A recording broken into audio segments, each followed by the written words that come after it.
শেখ হাসিনা আসবে, শেখ হাসিনা আসবে, বাংলাদেশ আসবে। জয় বাংলা, জয় বঙ্গবন্ধু।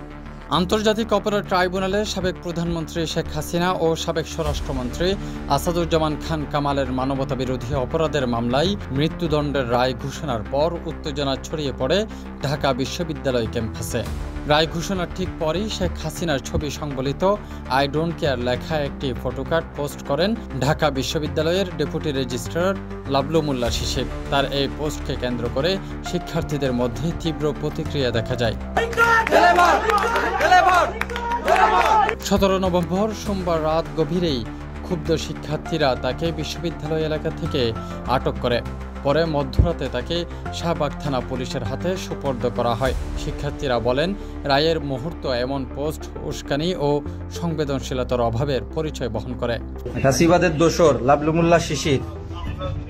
ঢাকা বিশ্ববিদ্যালয় কেন্দ্রীয় ছাত্র সংসদ ডাকসুর মুক্তিযুদ্ধ ও গণতান্ত্রিক আন্দোলন বিষয়ক সম্পাদক ফাতিমা তাসনিম জুমা সামাজিক যোগাযোগ মাধ্যমে লেখেন, লাবলুকে পুলিশের হাতে সোপর্দ করে এলাম। গণহত্যাকারী টিচারদের ব্যাপারেও আমাদের সেম স্ট্যান্ডই থাকবে। ওনাদের নিয়ে কেউ সুশীলতা করলে তাদের হিসাব নেওয়া হবে।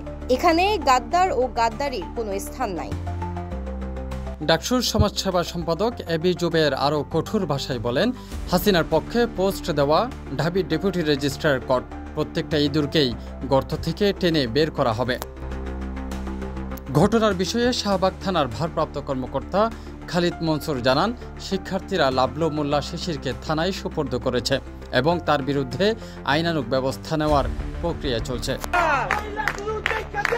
উল্লেখ্য, গত বছরের জুলাইয়ে ছাত্র জনতার আন্দোলনের পরও ঢাবির ভিসি অফিসে কয়েকজন ছাত্রলীগপন্থী কর্মকর্তা দায়িত্বে ছিলেন। সাধারণ শিক্ষার্থীদের অভিযোগে পরে তাদের রেজিস্ট্রার কার্যালয়ে বদলি করা হয়। লাবলু মোল্লা শিশির সেই 5 জনের একজন বলে শোনা যায়। শেখ হাসিনা আসবে, শেখ হাসিনা আসবে, বাংলাদেশ আসবে।